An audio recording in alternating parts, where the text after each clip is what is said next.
Welcome,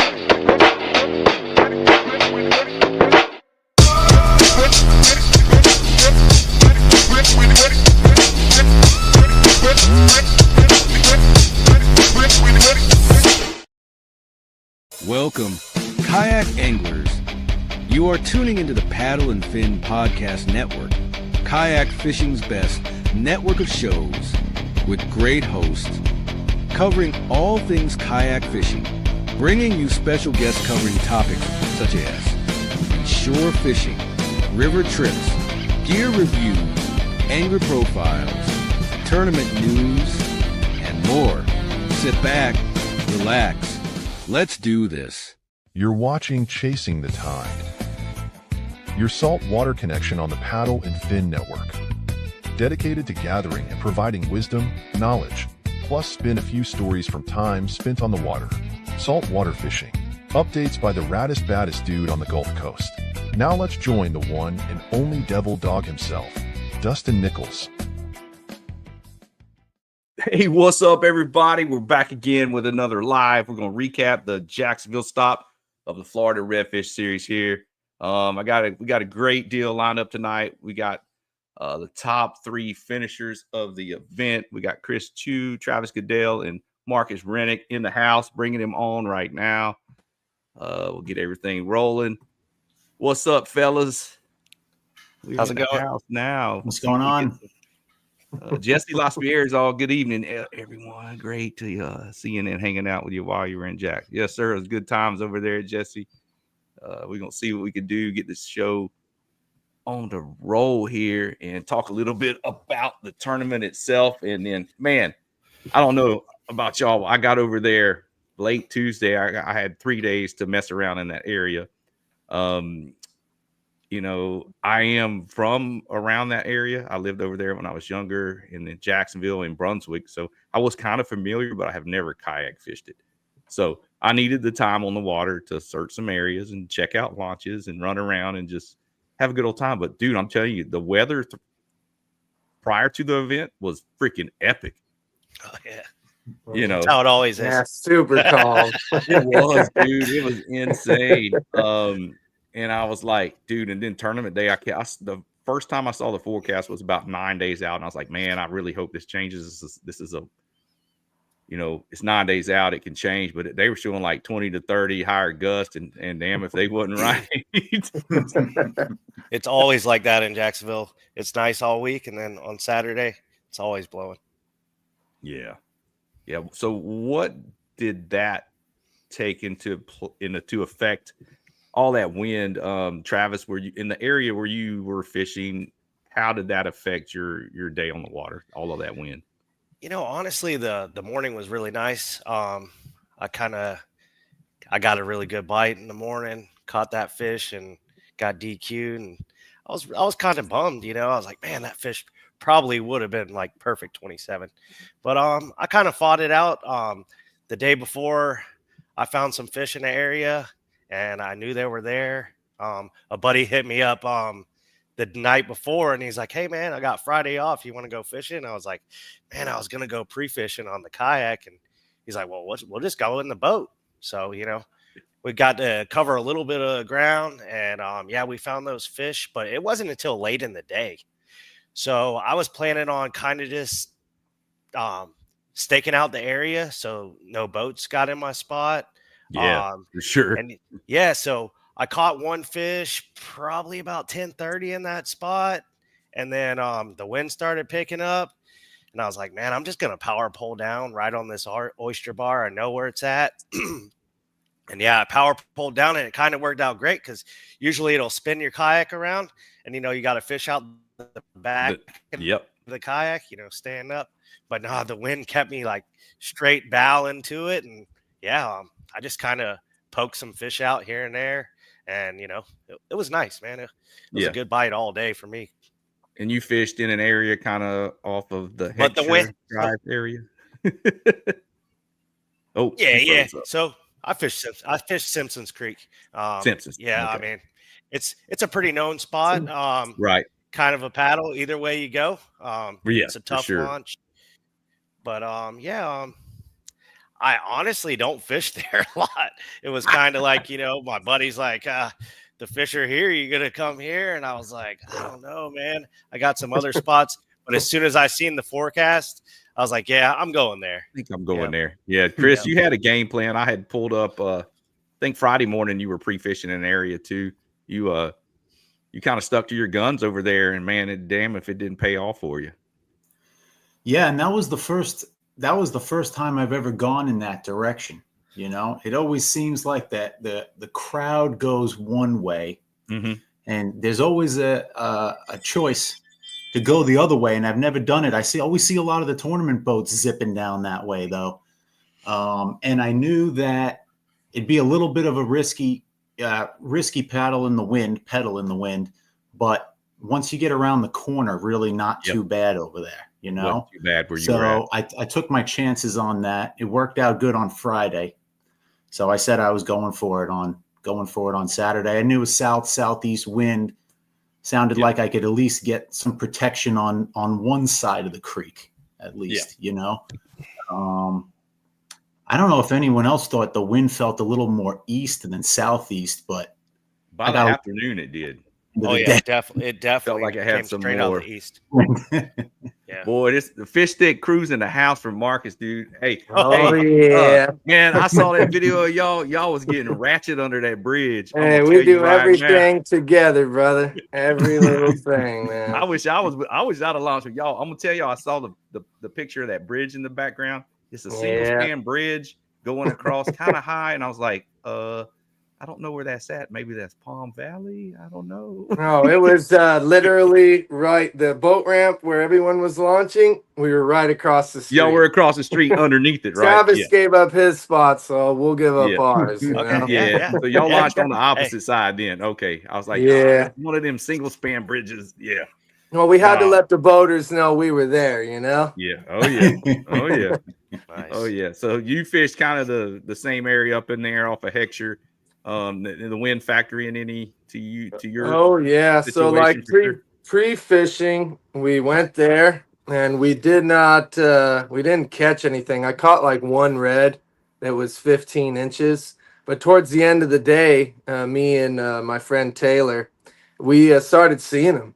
So normally with our tournaments, we'll do our scouting, we figure out where we want to go, we communicate it. And we just couldn't find anything that was worth, risking the tournament or anything that we felt comfortable with. So we just decided, well, we know that there's fish there and there's enough room for us to fish because we fish these tournaments together, but we're not, we're following the rules and guidelines, but we do, spread out together. So we all just decided, you know what, we'll just go there. And like in the morning, it was really nice. But I went as far, let me think. We went towards east, but then we started going south, and I didn't see anything. Not catching nothing, just catching trout. And then once that wind really kicked up, I knew I had to go the complete opposite direction. Yeah. So I just literally pedaled the whole way over there. It probably took me 45 minutes. And it had to have been probably around 12 o'clock. And I was just finding these little areas where there was ton of wind protection. And that's where I was able to find the fish. And that's how it normally goes. Yep. I know if there's enough wind pushing one way that these reds are going to be sitting in the flats, hanging behind something. They're in that clean water.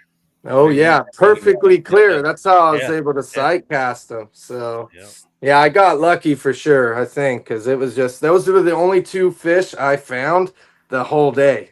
Damn. Just happened to work out. Yeah. See, I found fish. I was catching, I put a 20 and a half and a 21 and a half up, and then I caught a 24, well, 7.5, but since it wasn't touching the line, he is a 24.50, but yeah, understood. And then I was like, shit, yeah, man, I just need to upgrade this 21 and a half now. But I kept catching a bunch of 20 and a half, 21. And I'm telling you, from 12:30 to 2, I think I caught 6 more fish that size, all just in that 21-inch range. I could never get an upgrade. And then that 116, I remember the time because I looked at my watch and I was about to kind of head back closer to the ramp, and I just saw this little slough, and I said, here comes this damn fish by me. And just like I said, I ripped that weight bait by her and stopped it, and she slashed it, and I hooked her, and then she came off, and I was like, man, she was hooked in the outs. She just swiped at it, you know. And that's the thing about the wake bait, you know. I've talked about wake baits before on the podcast. You know, they sometimes they just get pissed at it and swipe at it. And I run some hooks, and they're like square. They're not round bend. They're discontinued now, but I'm telling you, I've caught so many fish pinned on the outside of the mouth with those hooks that I'm very surprised I lost it. So I was kind of bummed, but then again, hey, you know, I traveled to a place I never kayak fished before and finished in some money, and it was all good. So yeah. Man, what baits were y'all keying in on? I saw something Chris had. I'm not going to share. No, we want to know. That's my secret weapon right there. I'll give away most of it. I'll give away most of it. I can't give away the secret weapon, but I was all on jigs. I'm all jigs. I carry 6 rods and there's 6 jigs, and sometimes there'll be 5 rods with the same exact jig head on them, and I just want a different style or a different color. But I caught everything on the 1/8 ounce Texas eye with a Right Stuff 3-inch minnow. Yeah. Z-Man. Yeah. So I do some modifications to my baits. Jesse Wright's custom color. Yeah, that's right. Yeah, that's my buddy in Tampa. He comes to a couple of the events. He makes some of the events too, doesn't he? Yeah, Chris he's Linder's just on the there. summer series right now. I've been trying to pull him up to some of these, but he'll get there. Incoming tides in AM. Yes, sir. I think it was high tide around 9:35 in the AM. Oh yeah, but with the way the wind was blowing, it was definitely coming in longer than that. Yeah. Oh yeah. Y'all think that full moon had anything to do with the bite? Oh yeah, that midday kind of turned it on underfoot. Yep. Yeah, I guess especially so. as full. It was a full moon. I think it was still 99, or that was the full moon night. I think 100% or something. Was it Friday night? Technically, Friday night. Friday night was the full Friday moon. night was the actual lunar full. Yeah, and that's what I noticed pre-fishing too. Is that I had some bites early in the morning, but dude, middle of the day it was freaking on for sure. And, dude, I caught a shit ton of flounder.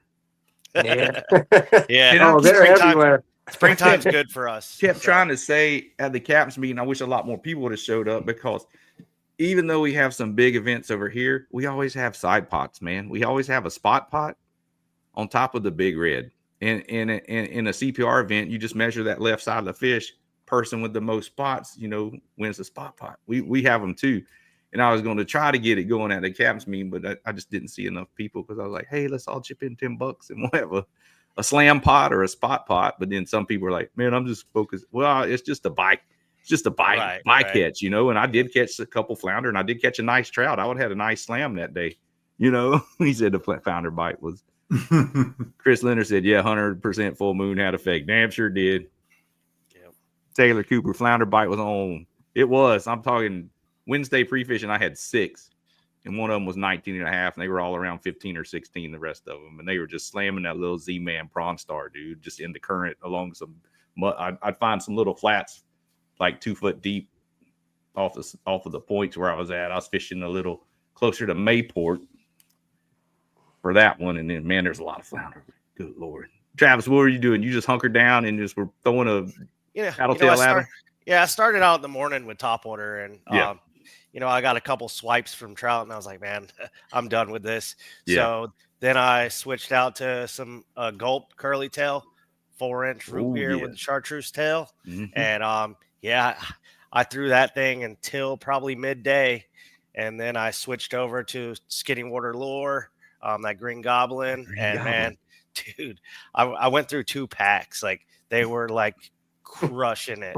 But yeah. So if I see any imperfection on a bait, I just toss it in the kayak. Keep going. I had him give me. He went to his truck to get me a couple bags of those Friday evening at the captain's meeting. Man, that color works. It's like there's another that Nate from what's that dang bait?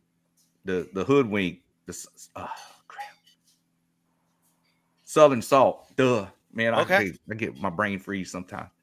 He's got a color called Swamp Gold, and it's very similar to that Green Goblin. And they eat the crap out of that color over here too. And I was like, man, at the high tides in the area I was at, it so reminded me of some of the marsh systems I fish over here in Texas with the shell along the shoreline and everything. And it just was. That's why I kind of hunkered down the area I was in, because it reminded me so much of back over here. And I was just like, dude, the water's really clear.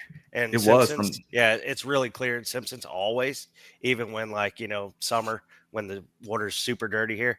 Simpsons seems to have really clean water because it's connected to 2 inlets, basically Nassau Sound, and then you got Fort George that comes right in, and then it's just a creek feeds both of them. Yeah, that's Simpsons. I know which one it is now. Now that I'm thinking about it, there's that kayak rental place over there.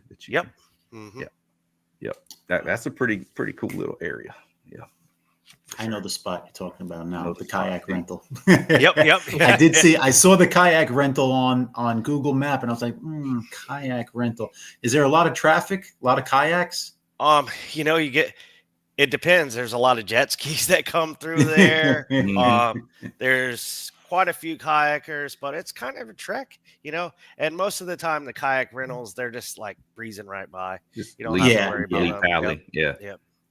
Marcus, what you hunker down with? You're throwing a paddle tail as well? Yeah, so I'm like Chris. I don't change my jig heads very, very rarely. I use death grip jig heads. Yeah, and I've used them for years. Like Adam Whitbeck, the one that you came and said hi to with all of us. So he's taught me everything about fishing, and so he showed me death grip jig heads, and I've literally just used death grip jig heads for the last few years. And then, pre-fishing, I'll figure out a color that I like to use, and then I normally go with that during the tournament. So I was using a knock and tail lure, black with chartreuse tail. Yeah, morning glory color. That the current was going so hard that I was keep grabbing oysters. Yeah. And the knock and tail lure is just a little bit heavier. So I actually switched to a down south lure. And then throughout the day, I was just like, you know what?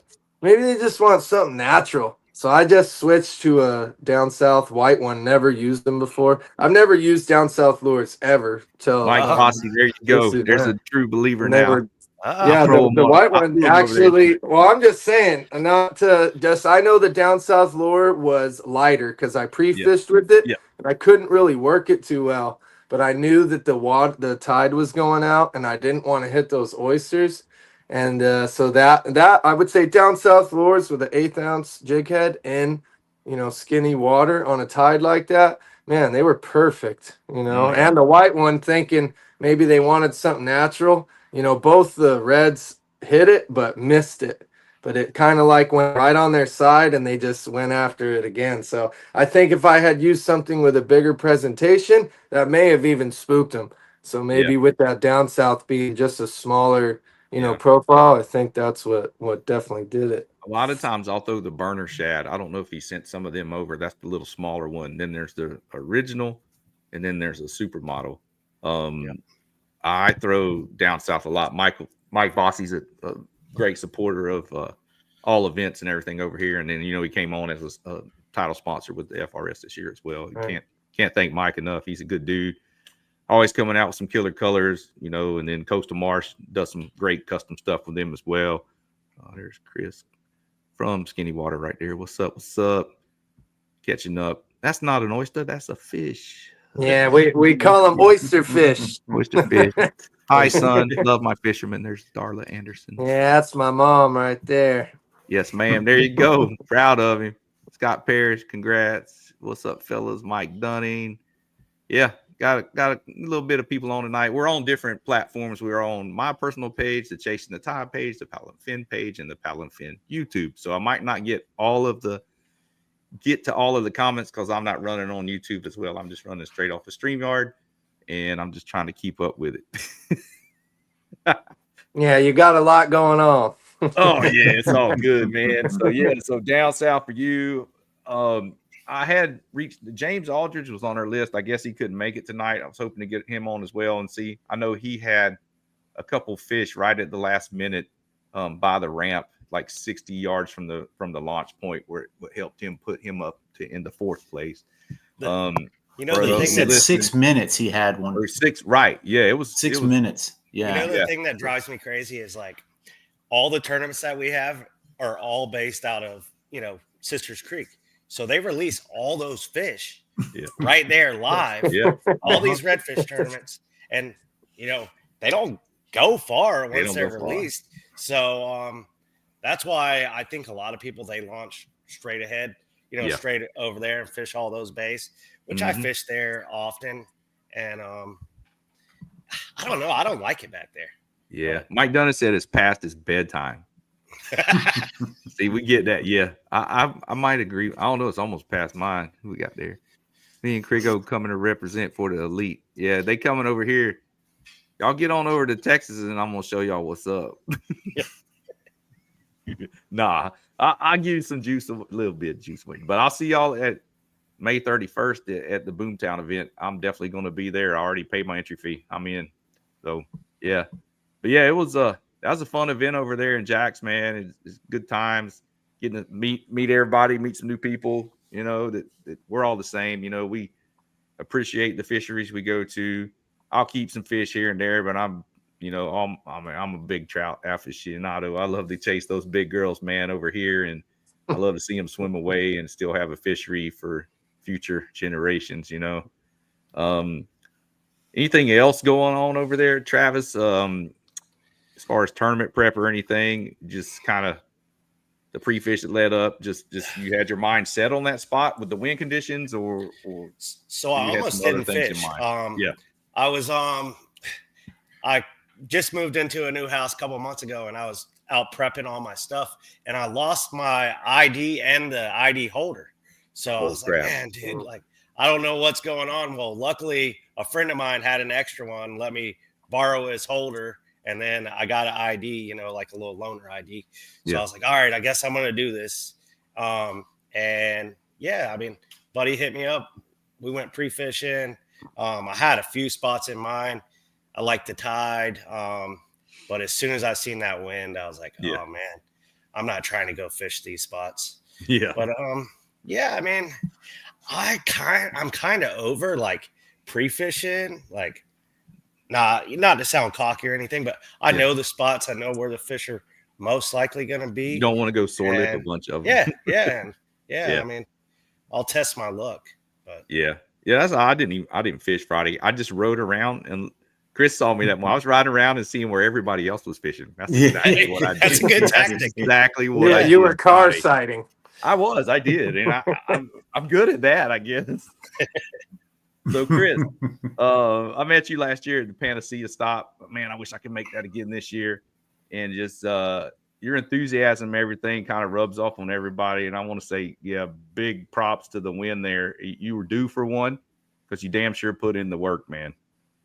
So, well, thanks, man. I really appreciate it. I'm just telling you, the feeling you get when you hear them call your name for first doesn't go away when it happens again. Trust me. No, I know. And this is kind of like the pressure's off me a little bit now. It's always like you're hunting for your first. I have a big history in golf tournaments. I've won a decent amount of amateur golf tournaments. Sweet. And it took me a long time to get my first one. Yeah. And then after the first one, they just seem to come a little easier. Golf's a totally different world than fishing, obviously. Yeah. But, you're just in more control with golf. But, I just feel once you get that, once you get over the hurdle, just my confidence and like my whole mental game always keeps me getting the negative end of the stick sometimes. So, getting over the big hurdle, getting the first W, that's a big one, I'm gonna take some weight off of that back, man. And then, but like I said, I mean, even getting caught up I was in the money, and then lucky, I don't know, some of you guys didn't sign up for the reward, so I got third in that. Now, the 4 people out of the top 7 didn't sign up for that, and I was like, dude, I will take that check all the way to the house. Yeah. But that's been a trend this year, though. That's been a trend. There's been a lot of big misses on the angler awards, Yeah. It's like, Yeah, I'm still shaking on that one. there you go. Yeah, and it's like, damn. But even like getting called up for 7th place on the even just the podium call, I still get that same feeling, from the first time. I still remember the first time I got called up on stage and a Cats kayak angler, it's the old school video camera. We used to submit our HD, our cards, the SD cards. Wow. And they'd have jars with like 70 and below or 8 or 90 plus inches, for bass tournaments. And I was still paddling back then. It's like, holy crap. Same thing with the IFA. You submitted your SD cards. It was crazy. What kind of kayaks y'all fish out of? Yeah, that's what I was doing. Oh, okay. Yeah. Travis, what were you in? I fish out of a Pro Angler 12. I'm in a Hobie Compass. Okay. Yeah, mine's the same, a PA 12. I was in the Jackson NAR. Okay. I was with Jackson for 8 years up until last July. And then I decided to part ways, but I'm still in the NAR right now. I'm waiting on a couple bona fides to come my way, but when I have a pedal drive, I'll just have to use one. I'll probably be in a Hobie if I have to pedal it in event. But yeah, I noticed. Yeah, Chris is in the Compass, and man, he was cutting through that water, dude. What when you were riding it tied in when you launched that morning, you were getting over 6, weren't you? Yeah, I took a screenshot. I had 6.1 on my GPS. Dang. Just riding down that calm creek with the tide behind me. The tide was coming through there like crazy, though. I almost landing in the afternoon. I almost got decapitated with that dock over there. There's like an elevated dock on the right hand side of the ramp coming back into the ramp, and the boats that were all docked up were causing a decent amount of protection. I guess I underestimated, even though I stayed to my left for the outgoing tide, and man, I got flung into this dock. I'm surprised I didn't break the rods or just flip right over. But that launch looked sketchy with that tide ripping through there. Like, yeah. And I was like, man, I don't know if I trust it. My drive, over, I'd hate to lose a drive and be stuck out there or something. You just be floating aimlessly along. Yeah. But yeah, that's a big thing over here that a lot of people don't realize that, 5 and 6 foot tide swings over there. That means your tide is changing, 4 times. Sometimes it's changing 4 times in a 24-hour period. So you're dumping 5 foot of water out in 4 hours. So that means a spot you pull up to that has no water at 4 a.m. at 7, I could launch. Yeah. There's enough water. It's going to be full. Yeah, it's like crazy. It's definitely all tidal dependent over there, and you got to kind of remember the area and remember what tides are in and all that, and you can get stuck where you can't get back to the launch. You go in Mill Cove and you're going to get stuck Mill Cove, times. Yeah. Oh yeah, that definitely. Chris fishing.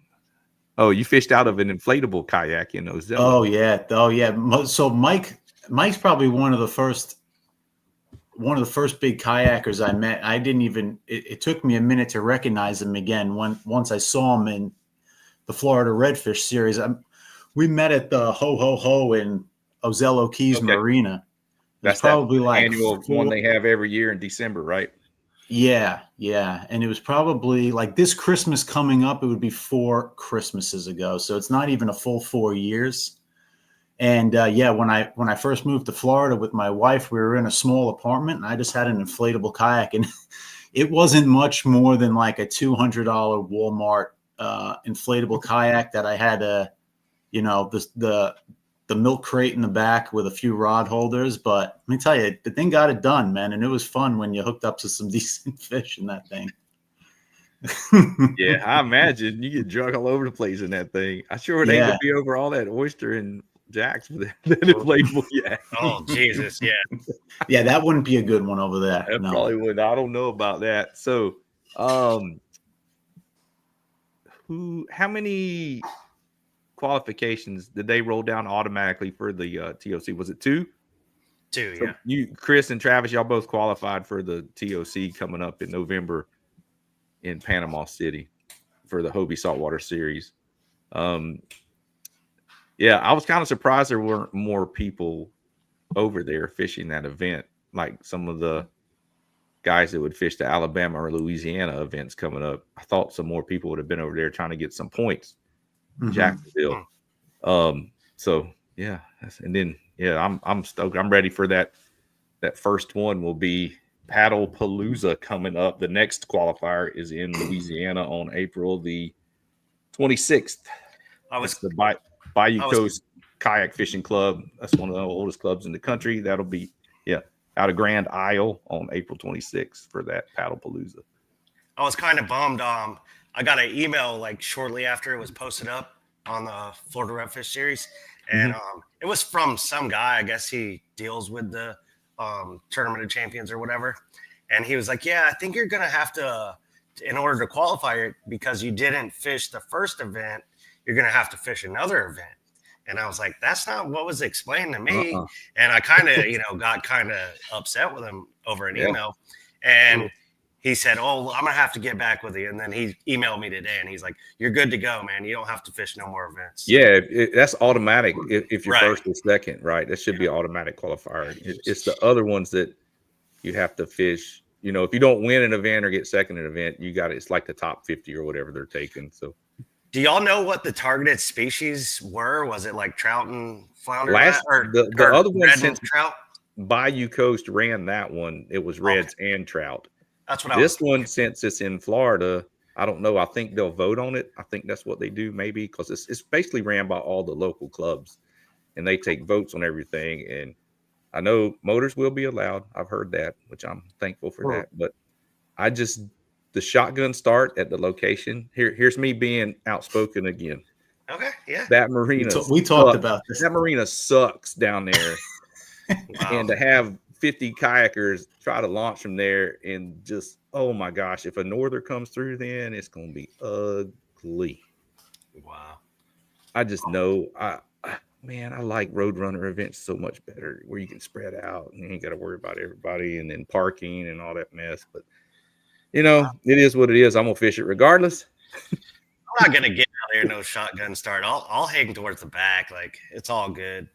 I just know the parking situation isn't the best over there, especially if you got a trailer. That's how you break a drive. I'm going to tell you. I've raced people before. You try to race people. And I'm breaking. Probably why they let you have motors, Yeah. So then whoever has the fastest motor can just go out there first. Motors don't catch the fish, though. I will tell you that firsthand. You can sure blow over some spots and fish too fast, and you just got to make yourself fish more methodically. You got to keep that in your head, keep that in the back pocket. Definitely. So anybody else who's fishing Panacea? I'm going. Chris going. Definitely. I'm gonna try. I'm gonna try to go. It's my son's birthday weekend. Man, there you go. So, I'm in the same boat actually. It's my daughter's. My daughter's birthday's on the 10th. We're doing her party on Sunday. So, yeah, you got Saturday. You got Saturday. I pushed it over to Sunday. My son's is the 18th. So yeah, I'm kind of in the middle there. Yeah, it's the Big 10, so you got to big. Big. Yeah. Okay. Oh, yeah. Mine's still, my youngest is 16, and they just went to freaking see Tyler the Creator last night. My wife took her, and I was like, "Oh, interesting. Have fun." Then they're going to see Kendrick Lamar in April. I think it's April. Yeah, my daughter's, she likes her music. Yeah, she's a good kid, but like I said, sometimes, it's like, hey, you might want to have that birthday on Sunday. And she's like, why? You got a damn tournament. Yeah. My wife's dealt with a lot of that, believe me. Oh, man. But then, hey, they like that check when you get that check, though, don't they? That's right. Make sure everyone gets a nice present. That's all. Yeah, get them a nice little, give them a hundo. Here you go. Go buy you something. Go get you something. Go get you a Kendra Scott or something, whatever. And you're Marcus, you're out of the Tampa area? Yes, sir, in Pinellas Park. Pinellas Park. Yeah, that's that's how when I came up, Adam had messaged me back, Whitbeck.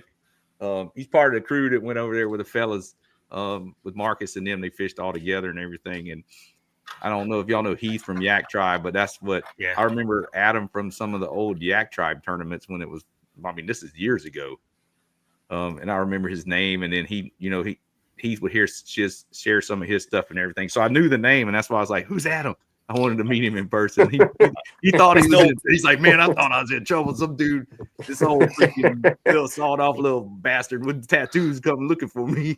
Yeah. I'm still waiting on some medals from Yak Tribe tournaments. Oh yeah. Hey, they're having Yak Tribe tournaments. They're still having them. So hey. Yeah. This is from way back. This is like the original. But yeah. These were the originals. Like, we were used to win them too. Andrew Imes used to win. Yeah. He was in there but we used to kill the bull reds and everything. Bull reds. Yeah. He thought we were cheating. No lie. Me and my buddy Nick. He's like, He's like, there's no way y'all are 3 days in. Y'all already have all these inches. It's like, dude. I remember your name now. Think about it. Yeah, all them damn big bulls y'all catch right there in Mill Cove, probably. No, right there at the point, man. We just anchor off in the kayak. Yep. Chunk a big whole crab. Yeah. And just sit there and wait. Hang on.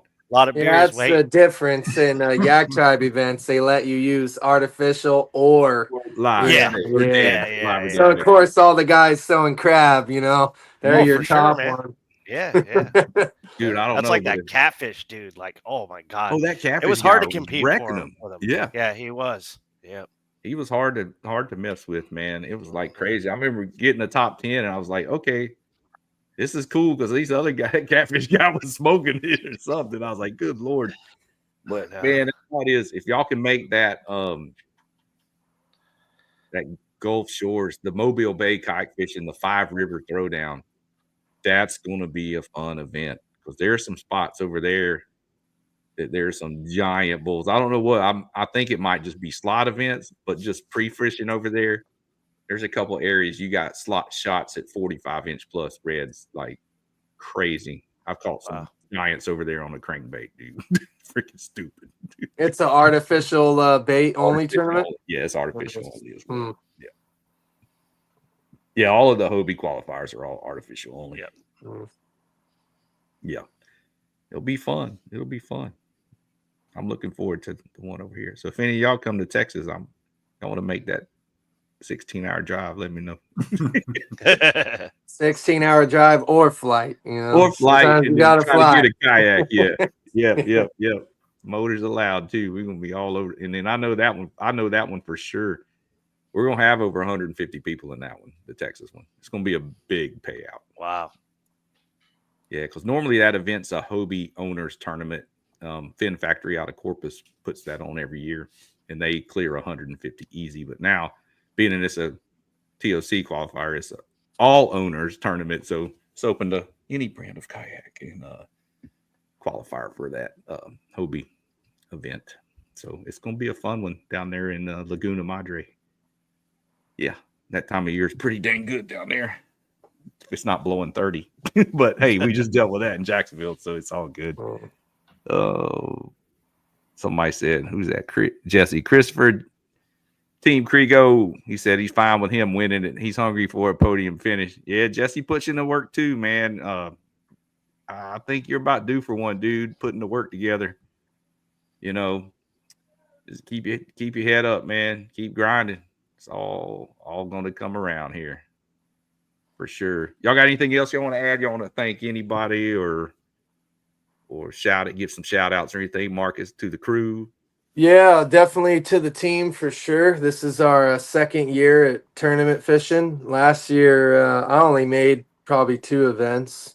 But, Florida Redfish Series alone, I like the rule structure. Everything about it, I think, is solid. My very first event, I got a 25 1/4-inch red disqualified because my identifier wasn't in the right place. Like every tournament, we're always learning, we're always growing. I know we're in that stage where we're not expecting to podium. Like Jacksonville, I've never fished there before. It just seems like we're in that area of, like Travis was saying, he doesn't have to pre-fish necessarily because he knows where he wants to go. So we're in these places where we don't know. So we're having to put in the work. We're in that Right. stage, and we're willing to do it. You know, Yeah. Taylor, he has a camper, so we can use that when we need to. And you know, Adam and Jose, they both bring their trucks.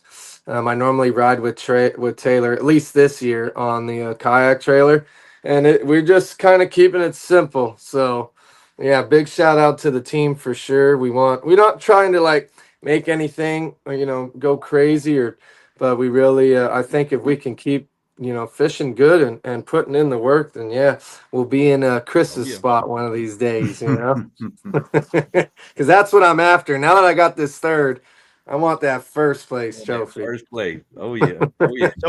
So is Fish Stick a product or? No, it's just a team name that we Okay. made. Yep, just a Right. fishing team. Of course, we got a million ideas, but like I said, we're just friends. We just hang out. We don't really take it too serious. Of course, tournament day, but yeah, we just like to hang out, have fun, and we're enjoying the tournament game for sure. So I used to have a team.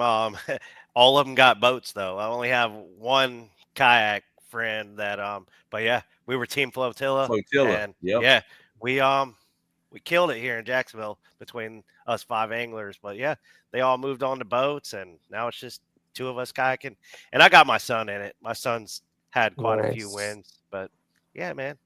Yeah, that has to feel good having your son. Dude, I would lose it. I'd rather him win. You know, that'd be a trip. One tournament, it was a redfish tournament, bait tournament, tournament here. We went out fishing. It was just he's on my kayak. He's the only one out fishing, and he turned in 2 perfect 27s in the tournament.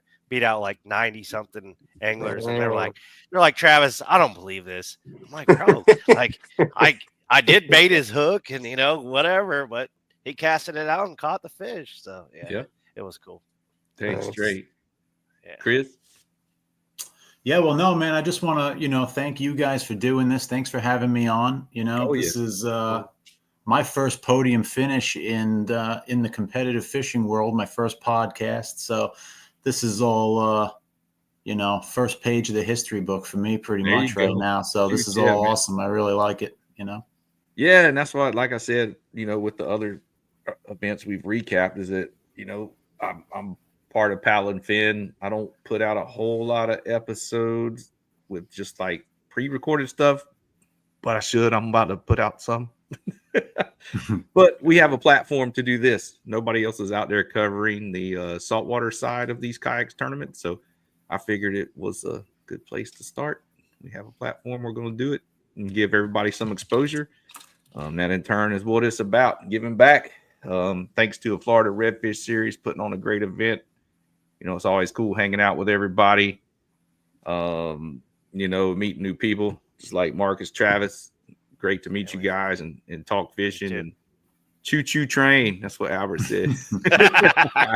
Get on that choo-choo train. We'll ride that thing all the way to Panacea. Tell everybody, get on the caboose and take the backseat. Let's go. We're going north. But yeah, just I know Travis, we were talking about the pre-fishing thing and stuff, and just like Marcus mentioned, you know, over here in my home waters, I might not pre-fish. But you know, over in that area for sure, I wanted to lay some tracks down on my graph, you know, just so I knew I had something around and knew how to get around. Because dude, there's a lot of little cuts and little small finger creeks and everything that, you know, that you could get turned around in if you didn't have a fish finder with GPS and everything. So it was, you know, and then there's just so much water over there.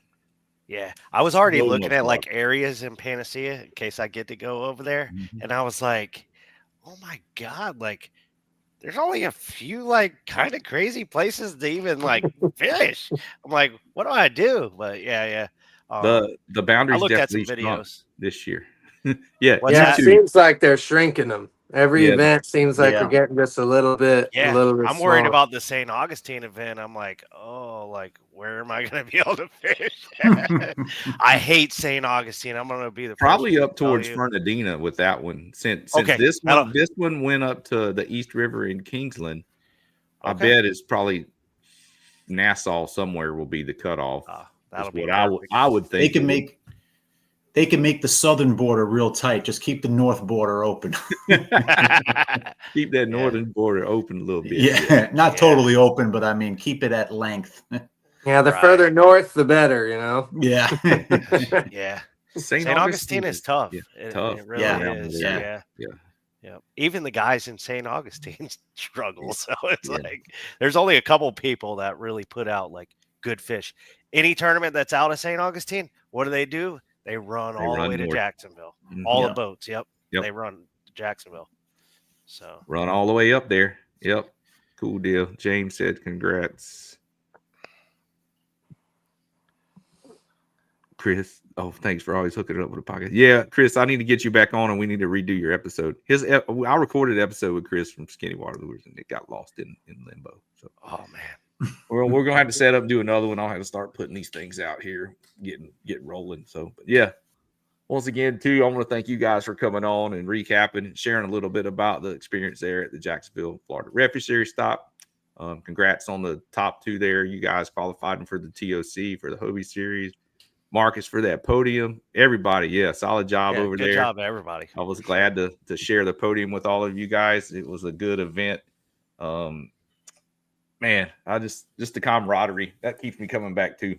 Yeah, that's winning cool, but meeting everybody is awesome. Stay safe out there. God bless y'all. Love my baby, Mama's strong, bro. Yeah, that's Mama right there. She don't play no games. If I don't win next one, she'll let me know. Oh yeah.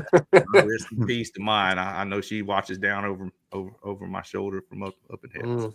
Good. Yep. So love you, mamas. Yeah. Yes, sir. Oh, yeah. Nah, thanks, fellas. It was good to have you all on, and hopefully have y'all on again because Yeah, definitely. Get it going. Appreciate all y'all. Nice Thanks meeting you guys. Yeah, likewise. Hey, thank you, Dustin. Yep, tight lines, fellas. We'll catch y'all on the flip, man. Chasing the tide out. See y'all later. All right, guys. Good night. Good night.